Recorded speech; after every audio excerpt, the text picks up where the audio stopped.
ஹார்திக் பாண்டியாவின் அதிரடி ஆட்டத்தால் T20 சீரிஸை வென்றது இந்திய அணி. இந்தியாவும் சவுத் ஆப்பிரிக்காவும் லாஸ்ட் T20 நேற்று நடந்து முடிஞ்சது.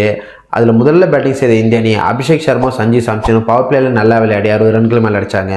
63 ரனில் தன்னோட முதல் விக்கெட்டை இருந்த இந்திய அணி அடுத்தடுத்து விக்கெட் வந்து கொஞ்சம் தடுமாறினாங்க.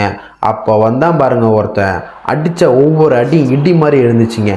சும்மா 10 நிமிஷம் இந்திய ரசிகர்கள் வான வெடிக்க பார்த்த மாதிரி இருந்துச்சு. 5 4 5 6 16 பந்தில் ஹாஃப் செஞ்சுரி அடித்து யுவராஜ் சிங்க்கு அப்புறம் த செகண்ட் ஃபாஸ்டஸ்ட் ஹாஃப் செஞ்சுரியாக ஹார்திக் பாண்டியா நேற்று அடித்தார். இதன் மூலம் இந்திய அணி 231 என்ற இமாலய இலக்கை சவுத் ஆப்பிரிக்காவுக்கு வச்சுது. அடுத்து விளையாடிய சவுத் ஆப்பிரிக்கா அணி குயின்டன் டிகாக் மட்டும் 35 பந்தில் 65 ரன் அடித்தார். அடுத்தடுத்து விளையாண்டவங்க இந்திய பந்து வீச்சால் சரியாக விளையாடாமல் விக்கெட்டை எழுந்து 201 ரன் மட்டும் அடித்து 30 ரன் வித்தியாசத்தில் இந்தியாவோட தோல்வி அடைஞ்சிட்டாங்க.